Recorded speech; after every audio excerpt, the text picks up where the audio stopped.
Okay, today we are going to work on factoring. The first thing we're going to do is we're going to look at number one. We've got two terms here, so therefore two terms means this polynomial is more specifically called a binomial, 6x minus 18. So in order to factor this, we want to look and see what common factor 6 and 18 both have. What number can go into both of them? 6. So that means we can divide each of these by 6. Now the first term, 6x, has an x as a variable. The second term, 18, or negative 18, does not have a variable. So we cannot divide out an x. If they both had an x, we could also divide out an x. Okay, so the first thing we're going to start with is the coefficients, and then we'll look at the variables. So when you divide out the 6, whatever you divide out, or what's called factoring out, whatever you decide to factor out, you're going to put in front of your parentheses like this.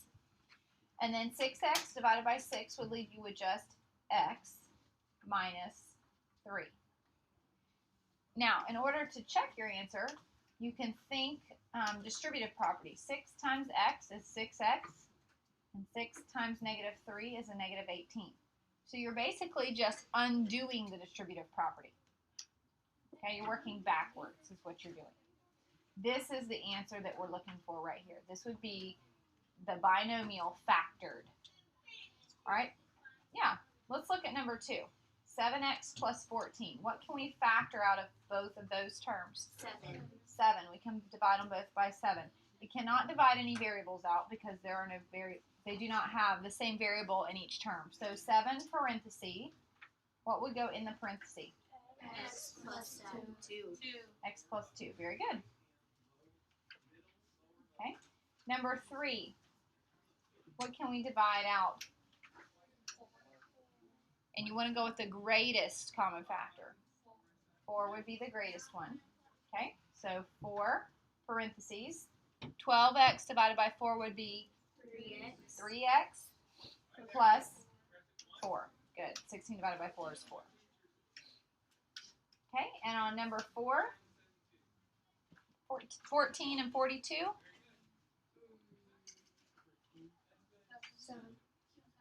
7 can, but Zach, 14 can as well, and you want to go with the largest factor.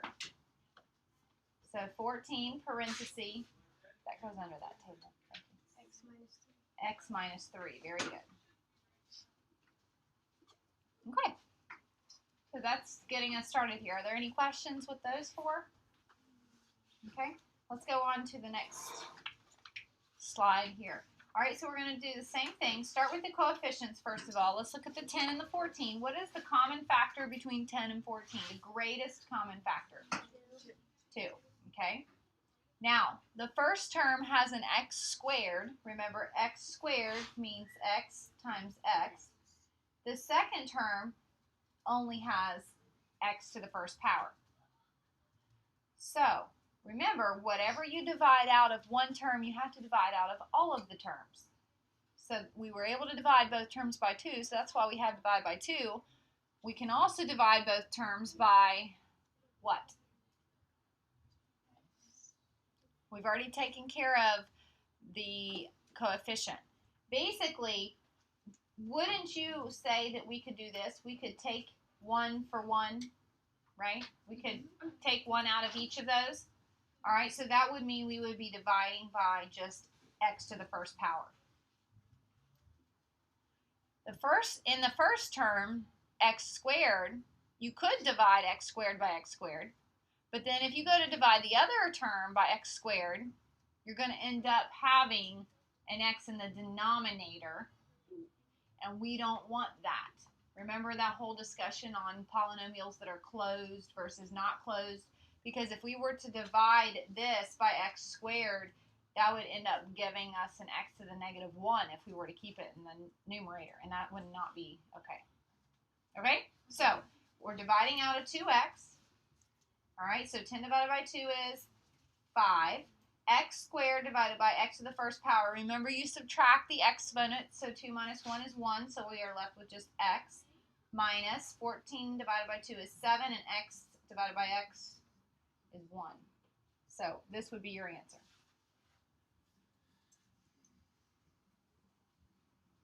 Okay. Basically, if you just look at the variables and the exponents, go with the lower exponent.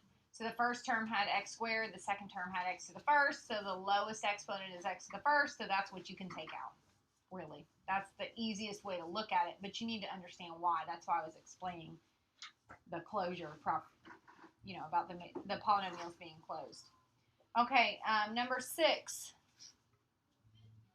the 9 and 15, what can we divide out there? 3.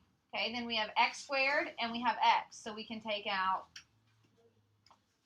just x to the first power. Nope.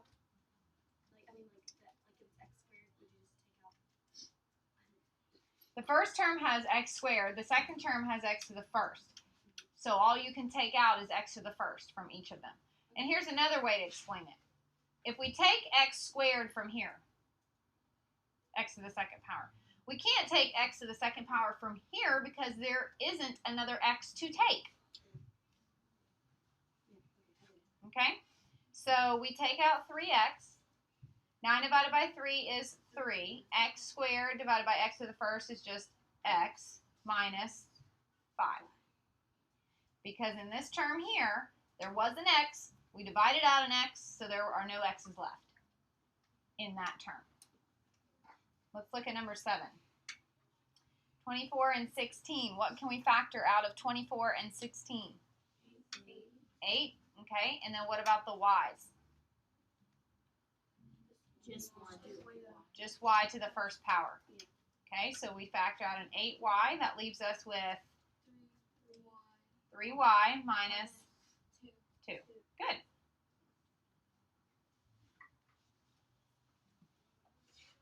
Okay, number 8. The 20 and the 15. What can we factor out? 5. Okay, then we have an x squared in the first term, and x to the first power in the second term. So we can take out x. Then we have a y to the first power in the first term, but no y's in the second term. So we can't take any y's out because the second term has no y's to take. Okay, so we take out 5x, or we factor out 5x. 20 divided by 5 is 4. X squared divided by x is just x. And then you have to bring down the y. Minus 15 divided by 5 is 3. And x divided by x is 1. Or since we already have the 3, we don't have to write that. Okay, number 9. 18 and 9. 9. Okay. Then we have x cubed and x squared, so we can take out x to the second power.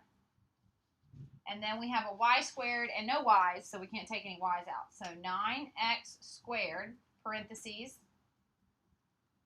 what? 2x squared. No, 2x, because 3 minus 2 is going to be 1, x to the first power, y squared, we're not taking any y's out, minus 1. Just minus 1 because everything cancels. So if everything cancels, you need to put the 1. You can't just put nothing. Okay, number 10. 8, 22, and 15.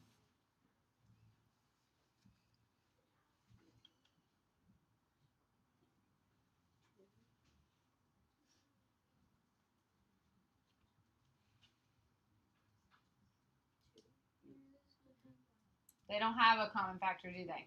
Okay, so now let's go to the variables. We have m to the 5th, m to the 3rd, and m to the 1st. So the most we can take out, if we have to be consistent, is m, or m to the 1st power. So we have m, parentheses, 8m to the 4th, plus 22m squared, minus 15.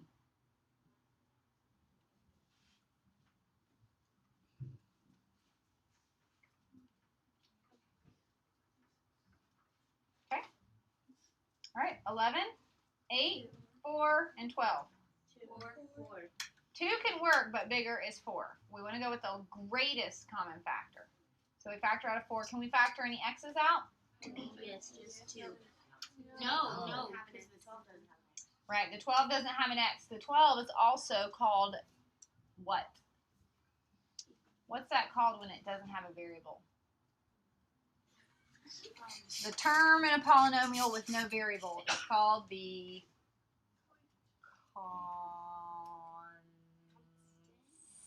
constant. Yes, constant. Wow. Constant. Okay, we got our coefficients. Those are the numbers in front of the variables. We have our constants. Those are the numbers without a variable. Okay, so we have 4 parentheses. What's going to be left?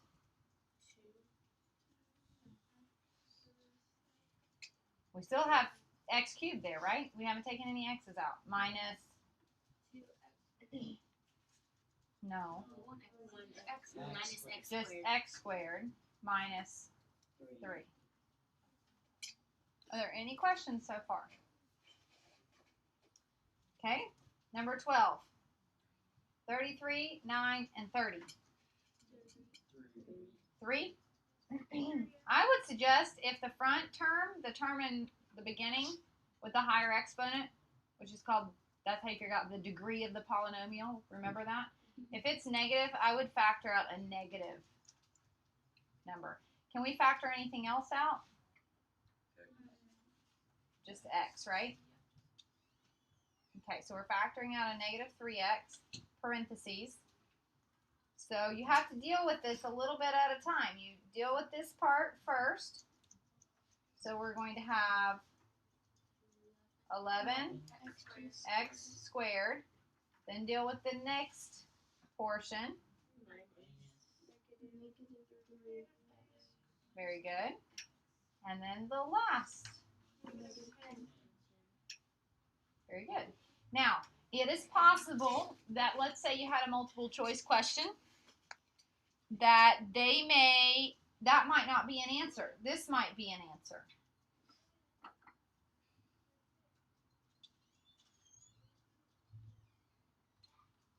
And you just need to know it means the same thing.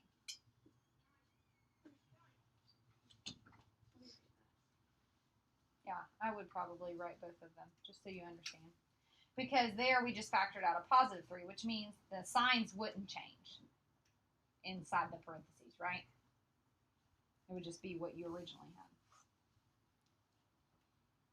had. Okay, 13. 16, 40, and 24. Greatest common factor. 8. Okay. Then we have n squared, n cubed, and n to the first power. So just n. And then we have p to the third power, p to the fourth power, and p to the sixth power. P to the third power. Okay.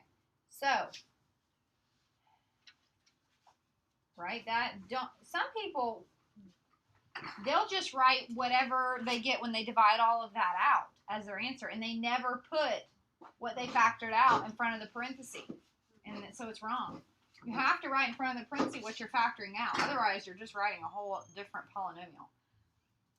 All right, so 16 divided by 8 would be 2. 2. N. No, Those cancel. Plus 5 n squared p. Good. Plus 3 p to the third to power. the third, because the n's cancel, don't they? Very good. Very good.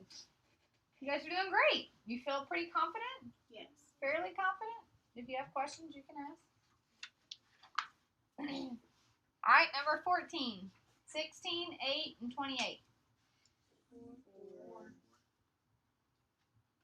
Okay.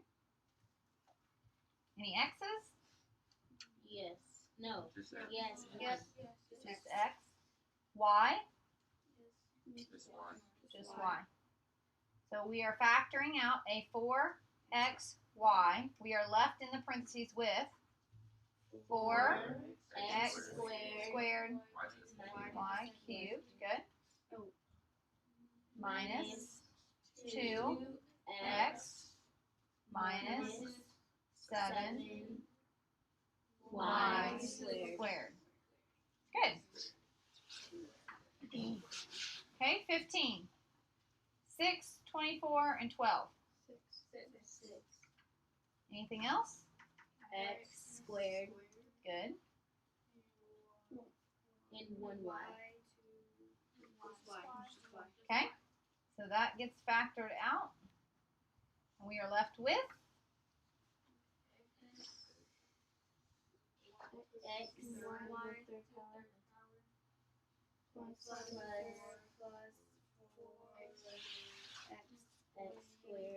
and y. no X squared. x squared y minus Minus 2. 2, Just 2. just 2. That's going to cancel, isn't it? Yes. Good. Is that the last one? Yes. Awesome.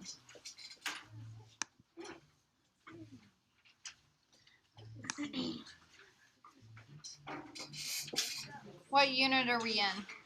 7.